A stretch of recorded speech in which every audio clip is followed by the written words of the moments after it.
Bienvenue sur le podcast Les Apprentis Lecteurs, le Trône de Fer, le podcast lecture du Trône de Fer ou A Song of Ice and Fire, sans spoiler. Aujourd'hui, nous nous retrouvons pour le chapitre 68, soit le 9e chapitre de Daenerys, et je suis toujours accompagné de mon compatriote, Guillaume. What's up? Compatriote Guillaume, nous sommes en France, nous parlons français sur ce podcast, un podcast français. C'est marqué dans la description du podcast, un podcast français. Et donc, eh bien, c'est parti, Guillaume. Est-ce que tu pourrais nous faire un petit résumé de ce chapitre? Non. Inattendu. Bref, je rigole. Alors, dans ce chapitre, on va retrouver Daenerys après son accouchement. Et les jours, comme j'aime si bien le dire, postpartum, furent marqués par une forte fièvre, qui la plongea dans des visions oniriques, et dont elle ne réussit à sortir qu'au bout de plusieurs jours alités. À son réveil, elle a eu la mauvaise surprise d'apprendre que son fils était mort, et que le Drogo qu'elle avait connu n'était plus, ne restait de lui qu'une coquille vide. Elle avait été trahie par la Maegi, qui en prenant la vie de son fils voulut s'assurer que le courant conquérant d'Othrak de la prophétie ne voit jamais le jour. Daenerys veilla sur son mari un long moment, mais ne voyant pas d'amélioration de son état, finit par abréger ses souffrances en l'étouffant sous un coussin. Ok, merci Guillaume pour ce résumé. Donc, le chapitre débute sur un songe de Daenerys. Donc Guillaume et moi, on va en parler. Mais pour rien vous cacher, si vous avez lu le chapitre, ou si vous en souvenez, ou si vous écoutez juste ce podcast pour nous écouter parler de cette œuvre, le rêve est assez fantasmagorique, donc difficile à appréhender, difficile à comprendre, difficile à aborder. Un peu comme le chapitre de Bran, juste avant qu'il se réveille de son coma. En tout cas, je sais pas si vous avez remarqué, mais en tout cas, pour ma part, et j'en parlais avec Yelan, c'est pas du tout mon délire, moi, les trucs, même en film, les visions cryptiques et tout. Franchement, je trouve c'est un moyen d'annoncer de foreshadow des trucs que je trouve un peu grossier personnellement. Moi, j'aime pas. Moi, ça me saoule. Parce que à chaque fois, déjà, vu que c'est un rêve onirique, ça essaye de forcer l'attention de quelqu'un. Et le pire, c'est que quand les prophéties se réalisent, la plupart du temps, soit c'est obvious, soit t'as complètement oublié le rêve. Ouais. Et genre, tu l'as zappé.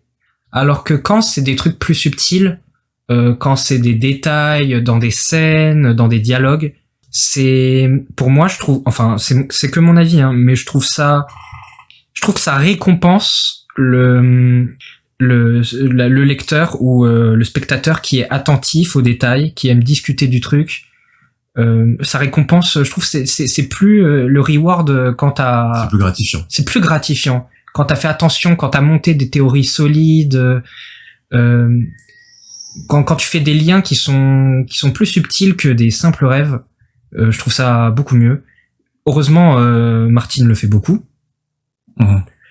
Mais vraiment, les rêves et tout... on en a eu deux, ouais. On a eu celui de Bran, en tout début de tome, et donc celui-là, oui, franchement, depuis le début, on n'a pas employé beaucoup. Après, si, parce que on oublie aussi, mais il y a eu aussi les rêves, tu sais, de Bran et de Jon par rapport à Ned qui se trouvait dans la crypte. Donc bon, ça annonçait forcément non, mais ça annonçait la mort de Ned, quoi. Ouais, mais ça va. Après, c'était pas...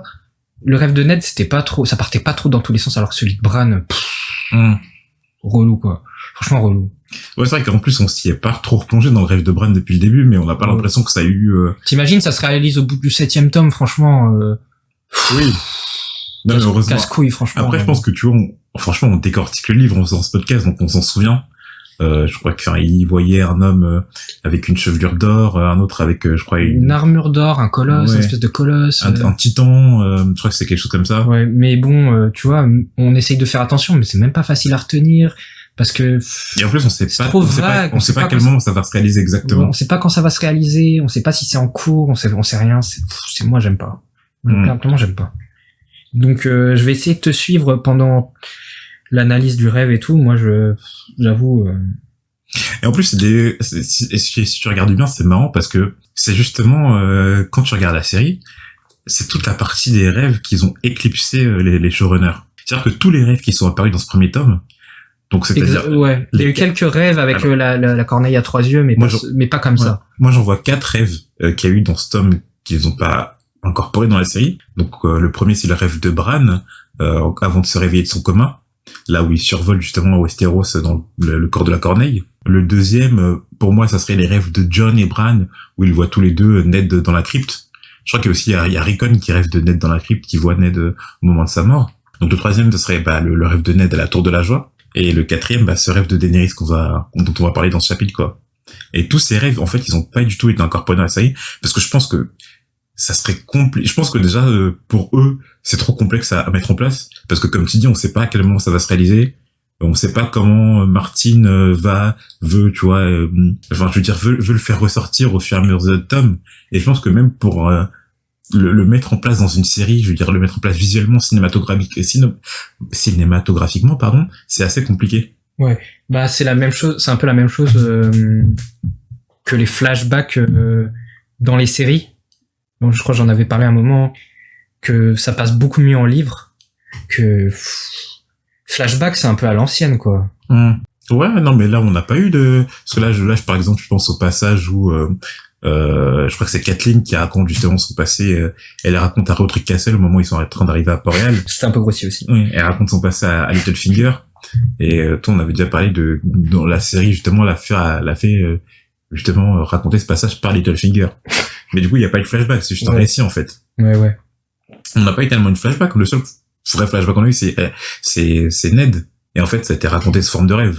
Donc, mais du coup, bon, moi, je te propose, Guillaume, qu'on devrait revenir quand on aura un peu plus avancé dans la saga. Oui. Ouais, typiquement, peut-être au 4e, 5e tome. De toute façon, je pense qu'on va le mettre, ce rêve, dans les questions dont on n'a pas encore répondu, en fait, dont on n'a pas encore la réponse. Je suis d'accord. Et peut-être, au début du 4e, au début du 5e, on y reviendra pour nous dire, est-ce que ce rêve, est-ce qu'on a des indices sur le fait qu'il s'est...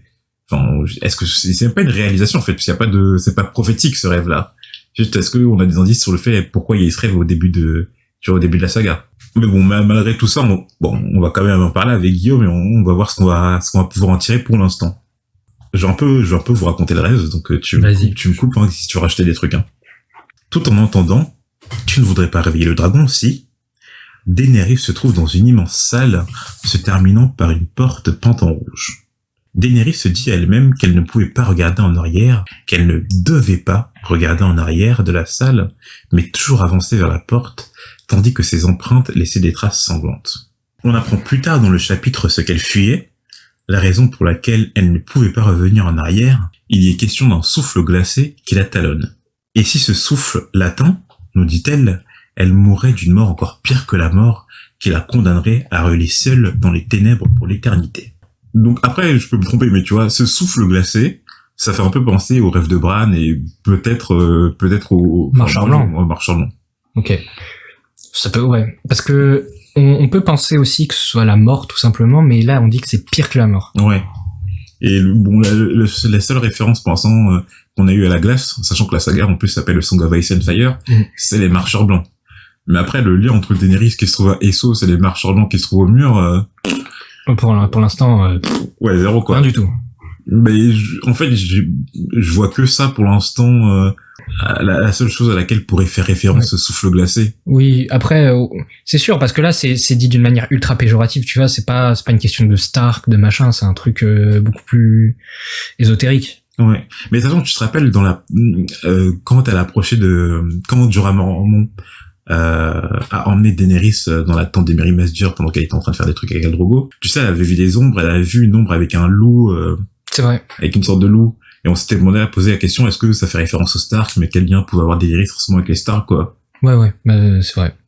Bah encore, ouais. Je sais pas. Et Daenerys, donc on a dit, se trouve dans cette salle, et au fond de cette salle se trouve cette porte rouge. Et donc cette porte rouge est apparue plusieurs fois dans le récit. Donc Guillaume, est-ce que tu te rappelles à quoi elle réfère? Alors ça fait référence à la maison dans laquelle elle se sentait bien. Il y avait pas un citronnier ou un truc comme ça? Exactement. Et c'était dans quelle ville? C'était dans une cité libre, je crois. Rappelle-moi C'était à Bravos. Bravos. En gros, c'était dans les premiers chapitres, elle nous dit que c'était Willem Darry qui s'occupait d'eux, et que justement, oui, c'est le seul endroit à peu près où elle sentait bien dans cette maison à la porte rouge, avec une fenêtre qui donnait sur un citronnier. Le rêve passe ensuite à une vision de Daenerys et Drogo en plein moment d'intimité, et au moment où Drogo s'apprête à jouir, Daenerys commence à murmurer la maison, tandis que la terre autour d'eux s'embrasait. Alors, on a un peu l'impression que justement c'est justement cette vision de Daenerys, ce fantasme d'elle avec Drogo, qui a provoqué en fait ce désastre de la terre qui s'embrase autour d'eux. C'est-à-dire qu'à partir du moment où elle se rapproche de Drogo, elle est proche de lui, où ils sont en intimité, en fait t'as la terre autour d'eux qui se détruit. Et elle, tout ce qu'elle dit, c'est la maison. Donc typiquement, on sait que cette maison, on le sait avec la fin du rêve, ça se réfère à cette maison avec la porte rouge. Et donc t'as un peu l'impression que plus elle fuit la maison, en fait, si elle retourne pas, en fait, c'est la terre autour d'elle qui s'embrase, quoi. Il y a une sorte de catastrophe qui arrive. Plus elle s'enfonce dans cette relation avec Drogo, en fait, plus elle s'éloigne de sa maison, et plus en fait il y aurait une catastrophe qui se rapprocherait. Comme quoi, en gros, il faut qu'elle faut qu'elle aille vers cette maison pour accomplir son destin, et que si elle accomplit pas son destin, c'est un peu quelque chose comme ça. J'ai vraiment l'impression d'être en cours de français, mec. C'est genre essayer de faire d'analyser le texte ligne par ligne en faisant une espèce d'émincé de poulet du texte, tu vois ce que je veux dire? Mais franchement, c'est ça, hein, puisque de toute façon on est un peu obligé, c'est ce qu'il faut faire là. Ouais. Mon Dieu. Si vous saviez comment je déteste l'exercice, j'étais une merde en français. Donc le rêve se voile ensuite de plus en plus, mais elle parvient à distinguer Jorah Mormont, lui déclarant que Rhaegar était le dernier dragon, toujours sur un fond de « Tu ne voudrais pas réveiller le dragon ?» Si. On note que Jorah avait les mains translucides qui se réchauffaient près d'un brasero où se consumaient les œufs de dragon. Et en fait, on a l'impression que plus les œufs de dragon chauffent, plus Jorah disparaissait. Donc là, pareil, en fait, t'as un peu le même procédé qu'avec justement la destruction de la terre autour d'elle et Drogo. C'est-à-dire que justement, il y aurait, enfin, on a déjà dit que probablement les autres dragons vont éclore. Hein. Enfin, il y a eu plein de petits indices qui tout au long du tome qui nous ont fait penser à ça. Mais on a l'impression que justement, Jorah, plus en fait les autres dragons vont éclore, plus typiquement si les dragons apparaissent, ils vont grandir et plus ils vont prendre de l'importance dans la vie de Daenerys. Plus Jorah disparaîtrait, ou peut-être que ça serait lui qui serait délétère par rapport au dragon. Après, peut-être que t'as une autre interprétation, moi c'est comme ça que je l'ai vu. Non mais je suis d'accord. Mais c'est vraiment une interprétation, tu vois. Mais ça se trouve, je me trompe totalement, ça se trouve c'est complètement pas ça. Mais il faut bien essayer de déduire des choses. De toute façon, là, dans l'analyse, on a tellement pas grand-chose sur quoi s'appuyer que genre on est obligé de prendre un peu des prises de risque d'interprétation. Ouais. Et en fait, je sais pas si t'as remarqué, Guillaume, mais en fait, l'injonction, tu sais, tu ne voudrais pas réveiller le dragon, si elle change au cours du chapitre pour ensuite devenir une question. Et donc là, on enlève le tu et ça devient voudrais pas réveiller le dragon, si. Ensuite, ça devient une simple déclaration, réveiller le dragon. Et en fin de chapitre, ça devient simplement le dragon.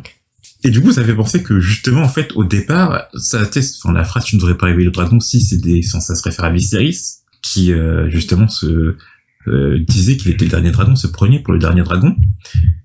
Et en fait, tu sais que c'était une menace par rapport à Daenerys sur cette phrase. Et plus on avance, plus on a l'impression que ça devient moins une menace, mais en fait, ça devient une question par rapport à Daenerys. C'est-à-dire que, est-ce que elle voudrait réveiller le dragon? Tu vois ce que je veux dire? Mais clairement, bon là, je pense que c'est pas un scoop. Il y a vraiment cette question. En plus, le vouloir, à un moment, elle se réveille pour, elle demande ses œufs. Là, ça sent l'éclosion imminente, quoi. Puis bon, c'est pas un spoil si les dragons, enfin, il y a des dragons. Genre, on va pas faire Zarma. Il y a pas de dragon, ça va éclore. Là, ça arrive.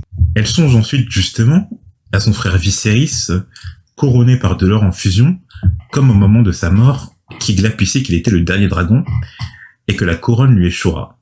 Mais dans son rêve, ainsi que dans la réalité, Viserys finissait calciné.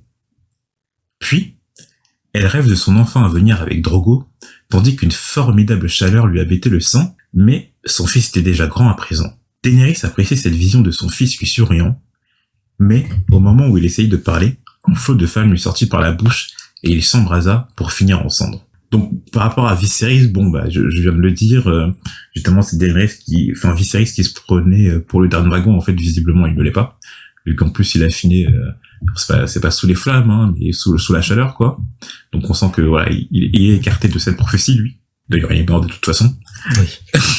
Mais la vision de son enfant à venir est plus intéressante. Donc Rego, il l'avait appelé. Et en fait, c'est un peu la même chose qu'avec Drogo, c'est-à-dire que la vision de son fils en fait file dans les flammes. T'as l'impression qu'elle, en fait, elle est pas destinée à ça. Que voilà, c'est je sais pas, c'est une Targaryen, qu'elle est destinée à autre chose que son fils et que elle doit, je sais pas, elle doit rejoindre, enfin, tu vois, quelque chose comme ça, elle doit rejoindre les flammes ou elle doit embrasser la chaleur qui est en elle. Quand on lui dit que justement, on dit qu'une formidable chaleur lui habitait le sang. Donc ça se réfère à un enfantement. Et soit justement, bon, ça peut être son enfant à venir, vu qu'on sait qu'elle était en train d'accoucher lors du dernier chapitre, soit possiblement les dragons. Et bon, une chaleur lui habitait le sang, ça se réfère plutôt aux dragons, sachant que juste après, elle voit son fils en train de brûler. Non, parce que peut-être une interprétation, un autre truc. Bah, peut-être elle sent la chaleur en son sein, un peu, je sais pas. Franchement, est-ce que genre, elle était en train d'accoucher et que, genre, elle sent, au même titre qu'elle voit dans son rêve, son enfant avec Drogo brûlé, est-ce que son enfant est pas en train de mourir lui aussi, calciné de l'intérieur? Sachant qu'on nous dit au début du chapitre qu'elle a les pieds ensanglantés, pardon. Ouais. Bon, peut-être que ça peut se référer, enfin. C'est vrai que ça fait fausse couche. C'est vrai que ça fait fausse couche, ouais. Sachant qu'on sait qu'elle a fait, elle a pas fait une fausse couche, mais en tout cas, elle a accouché. L'accouchement s'est pas bien passé, en tout cas. Ouais, c'est pas à proprement parler une. Le rêve retourne ensuite dans la grande salle où Daenerys est entourée de spectres, nous dit-on, portant des manteaux de roi.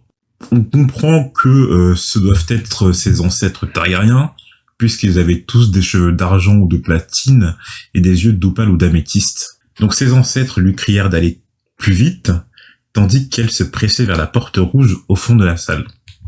Donc cette porte rouge revient encore et toujours.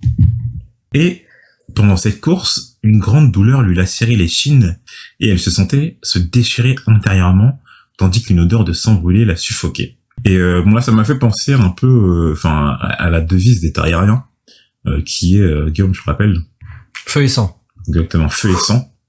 Avec on a ces empreintes de traces sanglantes au début, on a toute cette notion de feu dans ce chapitre, et là on dit qu'elle a une odeur de sang brûlé, une odeur de sang brûlé la suffoquait. Donc est-ce que je sais pas, est-ce que le feu et sang de la devise des Targaryens, est-ce que ça je sais pas, ça signifierait quelque chose de plus grand qu'on voit pas encore Ouais, pour l'instant ça fait juste un peu cri guerrier. Ouais, le Fire and Blood, mais je sais pas, tu vois, pourquoi une odeur de sang brûlée, enfin, tu vois, est-ce que, je sais rien, en fait, hein. Franchement, j'essaie d'analyser au plus que je peux, mais, c'est complexe. Moi, je vous l'ai dit, c'est pas un exercice que j'apprécie. Moi, je me rappelle, c'est pour ça que les chapitres de Daenerys, pendant ma première lecture, tu vois, des chapitres comme ça, franchement, c'est saoulant. Je me dis, mais je comprends rien, je sais pas ce qui se passe, qu'est-ce que tu veux me faire comprendre, quoi? Moi, je suis pas fan. Daenerys se retrouve en fin de rêve dans le corps d'un dragon, planant au-dessus de la mer d'Othrak, et parvient enfin à sentir le parfum de la maison à la porte rouge, tandis qu'elle s'en approchait. Et lorsqu'elle ouvrit finalement la porte, c'est son autre frère, Rhaegar, qu'elle vit habillé de son armure noire. Jorah Mormont lui chuchotait encore à son oreille le dernier dragon. Mais lorsqu'elle releva la visière de l'armure, ce n'est pas le visage de Rhaegar qu'elle vit, mais son propre visage à elle. Alors, deux choses. Premièrement, justement, en fait, en début d'épisode, on disait que justement, plus elle s'éloignait de cette maison, de cette porte rouge, et qu'elle allait vers les Dothraki, soit vers son Khal, soit vers son fils, plus la terre se détruisait. Mais là, t'as l'impression que justement, quand elle est dans ce corps de dragon, quand elle se les approprie, quand elle les rejoint, c'est là qu'elle peut enfin rejoindre cette maison à la porte rouge. Ok. Et du coup, le passage avec Rhaegar, donc là, deux choses. J'ai l'impression que soit Rhaegar était, je sais pas, comme si le dernier dragon était un dragon, parce que de toute façon, Jorah nous dit que c'est Rhaegar, c'était le dernier dragon, et que Daenerys doit continuer l'œuvre de Rhaegar, soit Rhaegar pensait qu'il était le dernier dragon, alors qu'en fait, c'était en réalité Daenerys. C'est les deux, les deux sont pertinents. Les deux façons de voir les choses qui sont pertinentes. Tu penserais vers quoi, du coup? Moi, je pense pas que ce soit, quoique, franchement, je sais pas. Peut-être que, je pense que vraiment la prophétie, alors quelle prophétie? genre je pense, non, pas la prophétie, mais genre l'œuvre, Je pense que le rôle qu'on pensait que Rhaegar devait avoir, c'était Daenerys qui devait l'avoir depuis toujours, genre.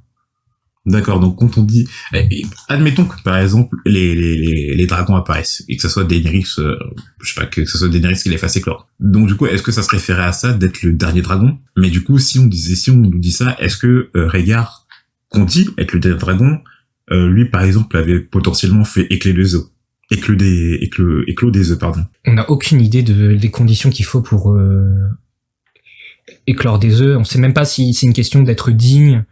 Tu vois, est-ce que c'est un peu un truc arthurien, genre est-ce que t'es digne de porter Excalibur, machin. Là, on sait même pas la raison de la disparition des dragons. Parce qu'on sait que les dragons, ils ont disparu il y a 150 ans. Mais on sait pas pourquoi, hein. On sait pas s'il y a une maladie ou si tout simplement il y avait plus d'œufs qui arrivent à éclore. Rien du tout. Donc, mais c'est soit ça, hein. Soit si on dit que Rhaegar était le dernier dragon, que ça se réfère à ça, possiblement lui avait fait éclore des œufs. Et mais bon, après ça, que Rhaegar ait fait éclore des œufs, ça on en a jamais entendu parler. Non, bien sûr que non. Enfin, ça se trouve peut-être en secret qui, tu vois, on sait pas. Hein. Non mais déjà il a réussi à, enfin on pense qu'il a eu un fils en Scred, on va pas rajouter des dragons en plus. Ouais, non mais pourquoi pas, tu vois, si on dit que Rhaegar était un dragon avec tous ses rêves, ses prophéties, etc., soit ça serait une partie. J'achète pas. Ou soit, bah alors, ça veut dire quoi? Pourquoi j'aurais dit Rhaegar était le dernier dragon, tu vois? Pourquoi ça a tant d'importance dans ce rêve? Parce qu'en fait, la première fois qu'il a dit, tu sais, c'était un peu, on se dit, bon, juste c'était le dernier, la dernière personne digne des Targaryens. Oui, quoi. Mais c'est pour moi, c'est juste que c'était le dernier Targaryen stylé, quoi. Tu vois ce que je veux dire? Et du coup, peut-être que cette phrase, elle revêt un peu plus d'importance que ça, au vu de ce rêve. Ouais. Mais du coup, la deuxième solution, c'est que Daenerys, ouais. Mais alors, on dit doit continuer l'œuvre de Rhaegar. Mais c'est-à-dire que sûrement Rhaegar avait commencé quelque chose, tu vois. Je sais pas, mec. Franchement. Je suis perdu. Mais du coup, est-ce que par rapport à tout ça, parce que ça, bon, c'est marrant, enfin, c'est bien pour toi parce que du coup, c'est quelque chose qui apparaît pas du tout dans la série, donc au moins tu peux découvrir. Mais est-ce que tu penses que cette maison à la porte rouge et au citronnier va réapparaître ou pas? Est-ce que tu penses que ça a une importance? Ouais, bah là, c'est sûr que ça a l'air d'avoir une réelle importance. Ça a pas l'air d'être juste symbolique, hein. Ça a l'air, c'est un peu la cabane dans la forêt du Dr Yeager, tu vois ce que je veux dire? C'est un peu le lieu. La cave, genre. Ouais, la cave, genre, c'est la cave de Shiganshina. Voilà. J'ai l'impression quand même qu'il y a des réponses à trouver dans cette maison, quoi. Enfin, j'espère. D'accord, donc tu penserais que par exemple ça serait quoi? Ça serait ça se trouve peut-être dans cette maison il y aurait les dragons que Rhaegar fait éclore et puis tu vois, ou tu penserais qu'il y aurait quoi dans cette maison? Je sais pas, franchement je sais pas, mais un truc qui éclaircirait un peu le destin de Daenerys. Tu vois ce que je veux dire? Un peu à quoi elle est vouée. Ouais. Typiquement, alors je pense que ça serait sous la forme par exemple d'une prophétie, ouais, ou peut-être des réponses sur Rhaegar.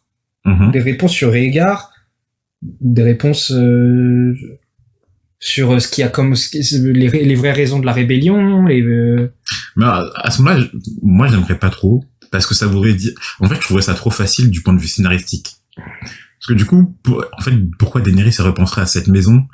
Enfin, je veux dire, si ça lui apparaît juste par rêve, c'est trop facile. On lui passe... toutes tes réponses à tes questions se trouvent dans cette maison. Tu sais pas pourquoi, mais ça se trouve dans cette maison. Pourquoi? Bah, parce que tu l'as rêvé. C'est un peu facile, tu vois. C'est pour ça que j'aime pas les rêves. Donc, je pense que ça serait plutôt quelque chose que Daenerys, inconsciemment serait. Tu sais que c'est quelque chose dans son enfance enfin, tu vois, peut-être quelque chose qui l'a marqué, mais dont elle sait pas pourquoi, et qui a été bloqué un peu dans son... C'est un peu comme Bran. Il se rappelle pas de qui l'a poussé, tu vois, avec Jaime. Et on sait que c'est parce que la corneille à trois yeux lui a bloqué ce souvenir, en fait. Parce que pour que Daenerys en rêve et s'en rappelle, ça veut dire que elle a été marquée par quelque chose là-bas. Ouais. Ouais, un truc enfoui dans sa mémoire. Non, c'est comme ça que je le vois. Parce que si c'est un truc qui est extérieur à Daenerys, en fait, ça me semblerait pas logique. En fait, c'est des réponses intérieures, ouais. Dans le sens où c'est des réponses, qui sont enfouies en elle, quoi. Et que la maison réveillerait. Mais c'est marrant parce qu'en fait on se dit ta réponse, Le problème, c'est qu'on... On connaît pas la question. Ouais. C'est ça le problème. C'est bien beau, mais Parce que pour moi, chercher des réponses, mais c'est quoi la question? ouais, pour moi, il n'y a aucune question que devrait se poser Daenerys. Là, actuellement, Là, il devrait juste dire qu'est-ce qui se passe. Ok. C'est tout. le rêve se conclut lorsque Daenerys fut consumée par les flammes et elle se réveille avec une saveur de cendre comme celle de son fils s'embrassant dans son rêve. Pardon. Donc bon, là, on en a un peu fini avec ce rêve. On vous l'a dit au début, franchement, c'est un peu complexe. Je sais pas si vous avez noté des choses en plus qui pourraient nous avoir échappé, mais ça serait cool que vous nous les dites, que vous les postez sur parce que voilà, sur Twitter. Moi, je suis preneur, les amis. Sans spoiler, bien sûr, hein, parce que voilà, sans spoiler, mais c'est vrai que ça serait intéressant si vous avez vu des choses en plus, si vous avez interprété d'autres choses que nous on n'a pas forcément vues, de nous les dire, parce que c'est toujours intéressant d'avoir un point de vue extérieur, surtout pour un passage comme celui-là. Et donc on passe à la deuxième partie du chapitre, lorsque Daenerys se réveille. Et du coup, je sais pas si t'as vu Guillaume, mais c'est vraiment parce que la seule chose à laquelle elle pense quand elle se réveille est qu'elle devait retrouver ses œufs de dragon. Donc on aurait l'impression qu'elle aurait pu demander à tenir son enfant, puisqu'elle venait d'accoucher, mais non, la seule chose qui lui importe, ce sont les œufs de dragon. Les dragons. Et c'est chaud, hein. Ouais, c'est chaud.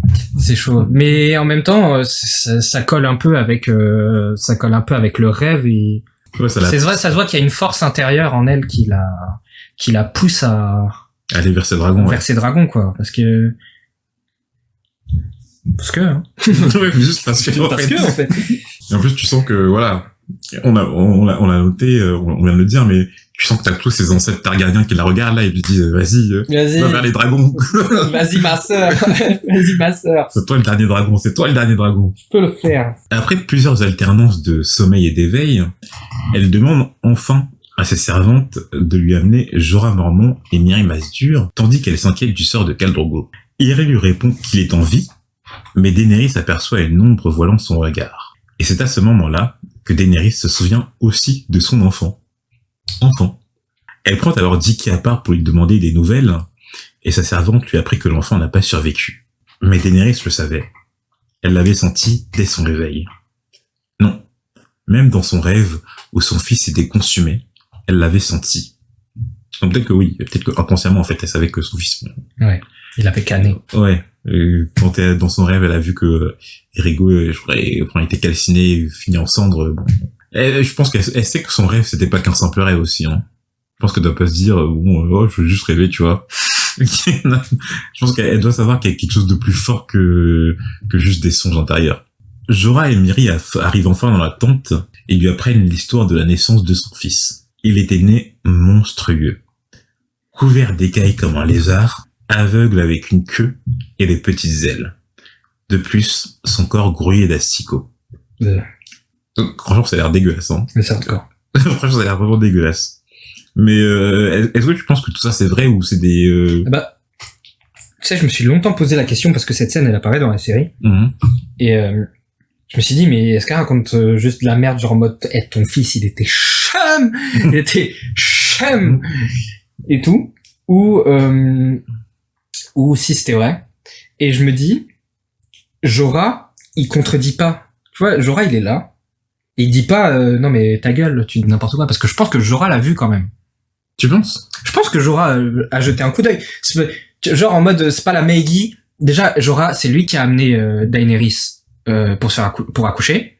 Et il va pas faire confiance à la Maggie qui est une sorcière noire là et qui qui dit il est mort le fils. Non, Jorah c'est un mec qui va dire il est où, qu'est-ce que t'en as fait, tu vois. Donc forcément pour moi Jorah il l'a vu, c'est impossible qu'il soit pas allé regarder. Jorah c'est un mec qui check par derrière. Mm-hmm. Et le fait que Jorah ne dise rien et ne contredise pas ta gueule, pour moi c'est une façon de confirmer que c'était vraiment ça. D'accord, donc pour toi le fils de Daenerys est vraiment apparu de cette manière-là. Ouais, tu viens de parler de Jorah et du coup on sent qu'ils sont assez coupables parce que c'est lui qui a conduit Daenerys à l'intérieur de la tente alors même qu'il savait que Mirri pratiquait la sans-magie et qu'il avait aperçu les ombres avec elle. Je pense que ce fardeau, cette culpabilité va la porter pendant assez longtemps. Sachant qu'en plus, Jorah, faut pas oublier que c'est lui qui a vendu Daenerys et que c'est presque à cause de lui qu'elle a failli se faire empoisonner. Parce qu'elle a vendu les informations à Varys, tu vois. Ouais, je vois. Donc je pense qu'il a pas mal de dettes envers Daenerys, hein. Daenerys commence à argumenter avec Merry. Et bien qu'elles aient discuté du fait que seule la mort pouvait acheter la vie, pour Daenerys, elle s'était entendue sur le cheval. Mais Merry lui répond catégoriquement que Daenerys savait très bien que ce n'était pas le cheval, qu'elle s'était fourvoyée elle-même. Daenerys se dit alors à elle-même, si je regarde en arrière, c'en est fait de moi. Un peu comme ce qu'elle dit en fait dans son rêve, hein. Tu sais, qu'elle pouvait pas regarder en arrière, qu'elle devait pas regarder en arrière, qu'elle devait avancer, quoi. Et on comprend, bon, avec cette phrase que, en fait, que inconsciemment ou consciemment, en fait, elle connaissait le prix à payer. Elle savait que... Oui, moi j'étais d'accord. Franchement, c'était vachement sous-entendu par Mirri Masdur que elle parlait pas juste du cheval, quoi. Genre, même si, bon, on voit que Daenerys se l'était cachée elle-même, quoi. C'était voilé la face à un moment. Elle était dans le déni pendant ce moment. Daenerys ordonne alors à Mirri Masdur de lui montrer son khal, la vie qu'elle avait achetée avec la vie de son fils, ainsi que de des 300 coureurs de Khal Drogo, Koto, Ago et Koolo, mais aussi d'un homme de son casse, Quaro. Sur la route, Daenerys comprend que le Khalassar de Drogo est parti suite à sa chute. Jorah l'informe qu'ils se sont séparés en suivant 2 Khals qui se sont autoproclamés, le Khal Pono et le Khal Jako. Seuls restent les vieillards et les malades. Et les débiles. Et les débiles. Ainsi que les 3 hommes de son cas, Jogo, Ago et Rakaro, ainsi que ses 3 servantes, Iri, Jiki et Dorea, et bien sûr son proche chevalier, Jorah Mormont. Donc c'est intéressant ça, parce que du coup, on aurait pensé que en fait, Daenerys, normalement, à la mort de son khal, elle doit retourner au Dosh Rhaen. On pouvait penser que, en fait, le Khalassar le repris, on aurait, bon, ok, ton khal, il vient de mourir, là, Bah, il est pas mort. Ah, ouais. Alors oui, oui, il est pas mort. Il est pas mort. Oui. Non, mais même, je crois que c'était Jorah qui a dit oui, mais, je crois que dans le dernier chapitre, il a dit oui, en fait, si Drogo meurt, et on peut pas te laisser tranquille, parce que déjà, t'as ton fils qui serait qui serait sa descendance, et puis t'as toi aussi qui était une ancienne Khaleesi, etc. Normalement, tu te retournes auprès du Dosh Rhaen, mais du coup, bon, ils sont partis, ils l'ont laissé tranquille, quoi. Bon, je pense que dans l'état où elle était aussi, ils ont eu pitié, hein. J'avoue, son fils qui est né avec des ailes de dragon, tu vois. Daenerys enquête du sort d'Eroé, la jeune fille du peuple des Agnolés qu'elle avait secouru d'un viol collectif, et on lui apprend que le Khal Jako, ainsi que ses 100 coureurs, s'en sont servis à leur guise avant de l'égorger. À ma guise. À ma guise. Daenerys jure sur la mer des montagnes, ainsi que sur le nombril du monde, qu'ils regretteront leurs actes. En finissant par un laïus assez stylé, je trouve. Daenerys du Typhon, Daenerys Targaryen, sans Dagon le Conquérant, de Maegor le Cruel, et avant eux de l'antique Valérien, fait la promesse que ces hommes mourront en hurlant. Ah ouais, genre charismatique la fille. Ouais, mais justement là ils se regardent tous en mode non. Tu vas aller au Dosh Khaleen dès qu'il va crever. Genre en mode non, pas du tout. Et c'est vraiment ça, parce que je sais pas, ça me tait, mais en fait, dans son laïus, là, elle se donne, elle se dit descendante de Maegor le Cruel. Parmi, bon, il y a quand même 17 souverains Targaryens, qu'elle choisisse Maegor le Cruel, c'est peut-être pas anodin, quoi. Ouais. Non, mais... Bah, je pense que c'est celui qui était le plus, ouais, cruel. Voilà, t'as capté. Ouais, en fait, parmi les 17 souverains Targaryens, si on note bien, il y en a 2 qui ont l'air de ressortir du lot, ce serait Maegor le Cruel et Aegon IV l'indigne. C'est les 2 où... Ouais, où tu sens que... ouais, il s'est passé des choses sombres. Il y a Aerys le Fou, forcément. Ouais, et Aerys, exactement. Mais tu vois, oui, on dit Aerys le Fou, tu vois. C'est pas genre juste qu'il était fou, mais c'est pas de la méchanceté, tu vois. On sait pas, tu vois, ouais. Non, mais il était pas fou, genre il était bizarre, il était bien taré dans le sens, t'as capté. Ouais. Ouais, mais ça aurait semblé plus bizarre qu'elle dise, sans Dagon le Conquérant et Daenerys le Fou. Sans Daenerys le Fou, Dagon 4 l'indigne, je jure. T'imagines, le mec dit ça, c'est qui tes ancêtres, là, ils sont tous chelous, tes ancêtres. Ah oui. Mais en même temps, franchement, je pense, ouais, soit, il y avait soit Aegon le Conquérant qu'elle pouvait dire, soit le Cruel, parce qu'elle allait pas dire, je sais pas, Daeron le Juste, tu sais, genre, de Baelor, descendante de Baelor le Bienheureux. Ça claque pas. Elle a pris le nom qui claquait le plus, tu vois. Il y avait soit ça, soit Aegon le Conquérant. Ou il y en a, ouais. Mais après, t'as Aegon 5 l'invraisemblable. Tu viens de dire Baelor le Bienheureux. Je crois, Aegon 4 l'indigne, je crois pas qu'il est... Il y en a un qui est Daeron le Juste, ou un truc comme ça. Ah, aussi, il y a Jérys Ier. Donc, on dit le bon roi, ou le vieux roi, ou Jérys le conciliateur, mais bon, voilà, ça claque moins, là, tout de suite. Enfin, ça claque, mais pas dans ce sens-là, quoi. Ouais, voilà. Ah, et on a oublié Aegon 3, le fléau des dragons, bien sûr. Ouais, pas mal. Ouais. Sauf que je pense que du point de vue de l'histoire targaryenne, c'est moins stylé que ça en a l'air. C'est pas genre Dragon Slayer, c'est un peu le... Ouais. Ah oui, et du coup, juste pour rappeler, bon, mais Aegon le Cruel, on l'a dit, peut-être 4-5 fois dans le podcast, mais bon, c'est celui qui a... en fait, c'est le souverain targaryen sous lequel a été terminée la construction du Donjon Rouge. Et donc, pour garder les plans du Donjon Rouge et de la citadelle de Mégor secret, et que ça soit gardé juste pour les membres de la famille Targaryen, il a fait grassement remercier toutes les personnes qui ont participé à cette construction.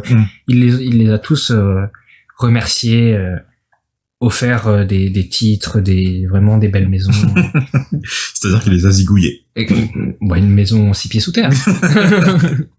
Daenerys arrive enfin auprès de son Khal et elle comprend très rapidement qu'il est aveugle. Et Jorah lui apprend qu'il est plus ou moins en vie. Bon, je pencherais plus du côté du moins que du plus, mais... Tout est relatif.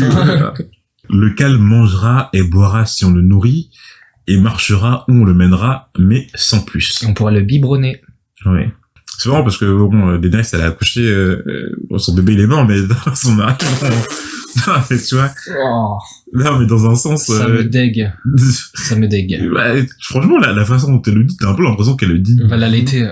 Ouais, non, mais t'as un peu l'impression qu'il a le comportement d'un enfant, genre. Tu te dis, oui, il va boire et il va manger si on le nourrit. Et il va vers le soleil. Voilà, il regarde un peu le soleil, il va marcher là où tu vas le mener, mais il va avoir aucune autre réaction, quoi. Les Mégi répliquent que le Khal Drogo vit, mais pour Daenerys, la vie était bien plus que cela, surtout pour son Khal. Elle demande alors à Miri quand son Khal redeviendra comme il était, sur quoi la sœur magicienne répond « Quand le soleil se lèvera à l'ouest pour se coucher à l'est, quand les mers seront asséchées et quand les montagnes auront sous le vent le frémissement de la feuille, quand votre sein se ranimera, quand vous porterez un enfant vivant, alors il vous sera rendu, mais alors seulement. » Génial, juste génial.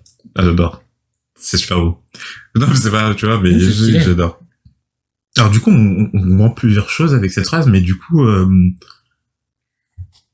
Tu veux savoir ce que je comprends, moi? Ouais. Je suis du même avis que les ténèbres. Jamais.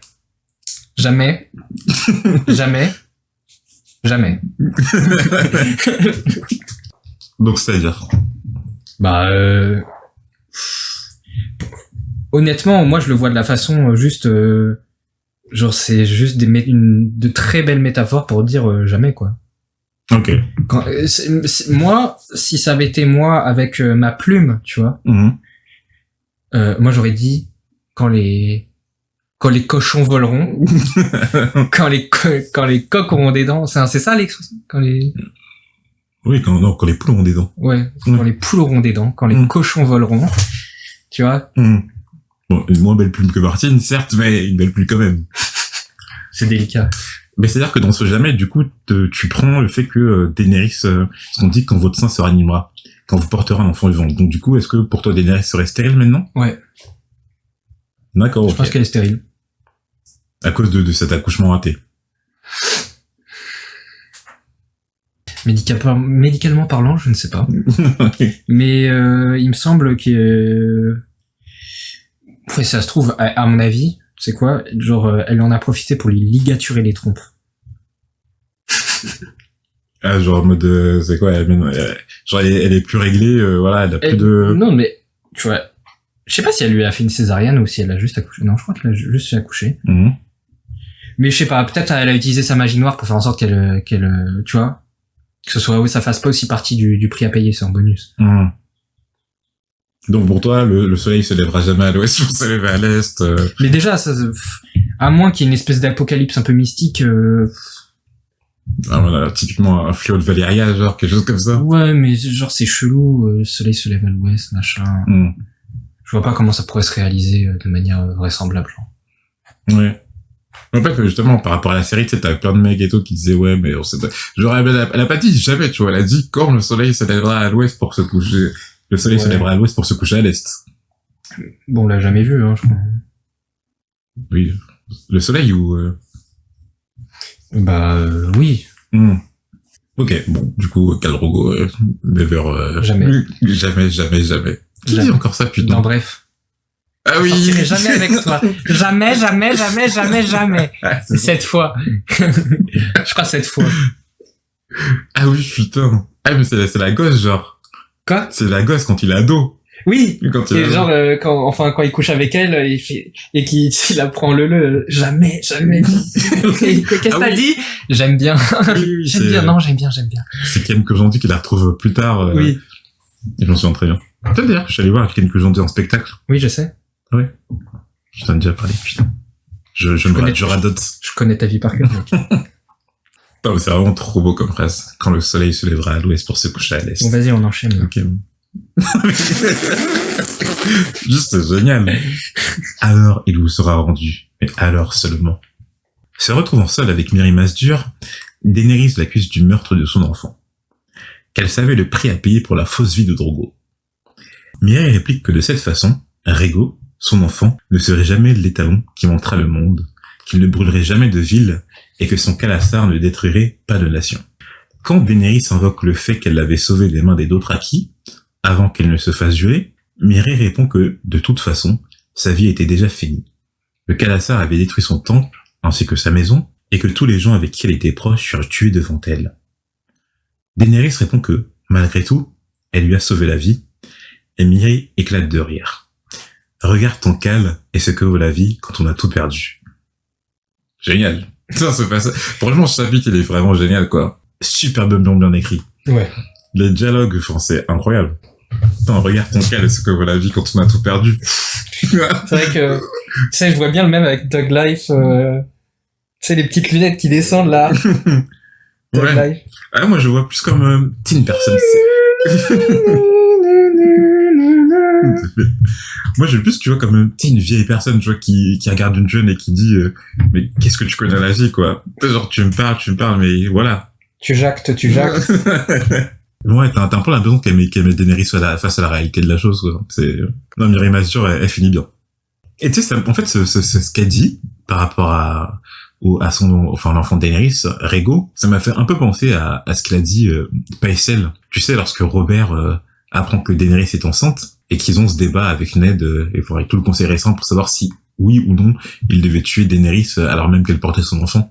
Et tu sais, t'as Pycelle qui a dit, là j'ai noté parce que j'ai recherché dans le texte, n'est-il pas en conséquence plus sage, et je prétends plus humain, que Daenerys Targaryen meurt aujourd'hui pour préserver des billets de vie.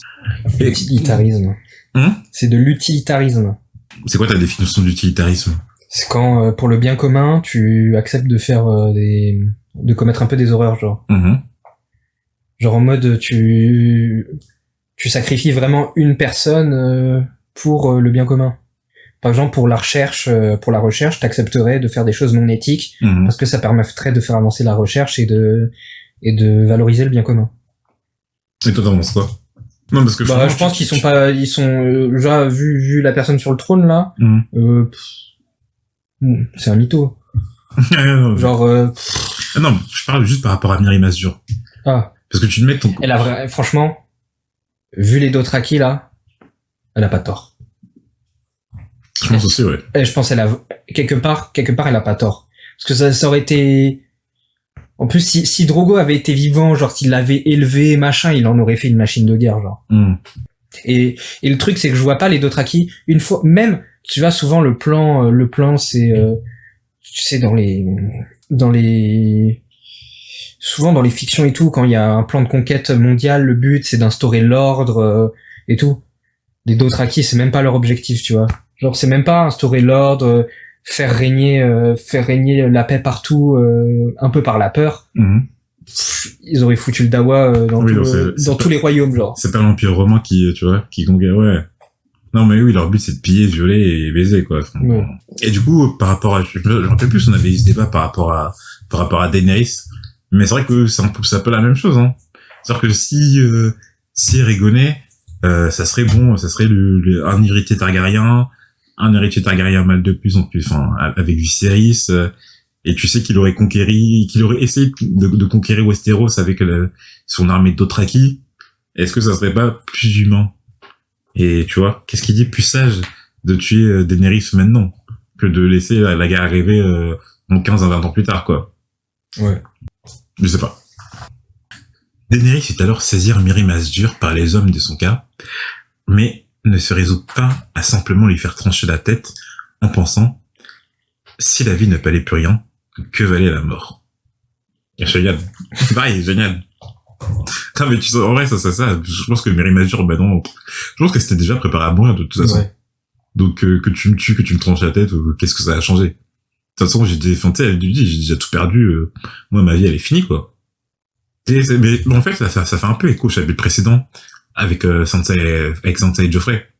Typiquement, quand Joffrey il force Sansa à regarder la tête de Ned là sur la pique, enfin, tu sais, Sansa elle la regarde en mode mais de toute façon, moi j'ai viens de perdre mon père, je viens de perdre toute ma famille, enfin, je me force à regarder, mais qu'est-ce que ça va changer pour moi, genre. Oui. Daenerys elle a alors rejoint son cale pour lui donner un bain et lorsqu'il fut propre, le sortit à la vue de tous, afin que les cieux en soient témoins, comme lors de leur première chevauchée, et lorsqu'ils firent égaux au sein du nombril du monde. Malgré l'insistance de ses contacts et de ses paroles, elle ne put l'exciter, ni même l'animer, et Khal Drogo resta de marbre. Et pareil, je trouvais ce passage très beau et enfin, vraiment bien écrit, quand elle essaie de lui rappeler tous les moments qu'ils ont passés ensemble, et qu'elle finit par dire « Rappelle-toi, soleil étoilé de ma vie, rappelle-toi et reviens-moi ». Dans tout le passage, il est vraiment, je trouve qu'il est grave touchant, en fait. Je trouve qu'il est vraiment, Moi, je le trouve un peu cringe, mais Ah ouais? Oui, bon, c'est vrai que Daenerys, elle essaie quand même de violer je sais pas trop, mais bon, de forcer son mec à coucher avec elle alors qu'il est inanimé aux yeux de tous. Mais je veux dire, la passion qu'il anime, tu sens que, enfin, tu vois, les sentiments qu'elle éprouve. Et la façon dont elle exprime, je trouve que c'est super beau. Le chapitre se conclut lorsque Daenerys se rend compte que son calme ne reviendrait jamais. Jamais. Elle prit alors un coussin dans la tente pour la mener près de son cale et le presser sur son visage. Incroyable ce chapitre. Et il finit par Daenerys qui tue son Khal Drogo, quoi. Incroyable. Ce chapitre il est vraiment excellent. Non mais j'ai dit je me rappelle au début de l'émission que les chapitres de Daenerys ils me saoulaient. Je vous avais oublié à quel point ce chapitre il était vraiment très très bien. Donc voilà, on a terminé avec ce chapitre et ouais, non, vraiment, j'ai vachement apprécié. Vraiment, c'est un chapitre qui m'a particulièrement touché. J'ai adoré son écriture, j'ai adoré ce qu'il racontait. Donc, moi, c'est vraiment, voilà, c'est les chapitres de Game of Thrones. Je crois que une fois, tu m'avais dit, enfin, j'adorais comment Martin finissait ce chapitre. Parce que je trouve qu'il est fini toujours, ouais. Toujours, soit c'est sur un bon cliffhanger, mais ou sinon tu te dis, putain, mais je crois que t'avais employé l'expression, ouais, j'ai bien mangé, quoi. Ouais. Non, tu sors là, tu te dis, putain, c'était vraiment cool, là. Non, mais, bon, t'as bien mangé. T'es rassasié, genre. Qu'est-ce que tu peux faire après ça? Non, vraiment, ouais, c'est les chapitres pour lesquels j'aime le trône de fer, quoi. Ouais, il a une précision, enfin, je sais pas, on dirait qu'il est chirurgical dans sa façon de placer, ses phrases. C'est vrai que c'est bluffant. Enfin, voilà, bah, j'espère que, comme nous, vous avez apprécié ce chapitre, enfin, et vous avez apprécié l'épisode surtout. Et on vous conseillera beaucoup de relire ce chapitre parce qu'il est vraiment très cool. Je sais pas si vous avez senti notre passion quand on en a parlé. Peut-être pas au niveau de la partie rêve, mais même au niveau de la partie rêve, peut-être que ça vous fera cogiter et puis ça vous fera découvrir des choses. Et puis voilà, donc vous pouvez continuer l'aventure avec nous sur les réseaux, nous dire ce que vous en avez pensé. Et on vous retrouve à la semaine prochaine. À la semaine prochaine.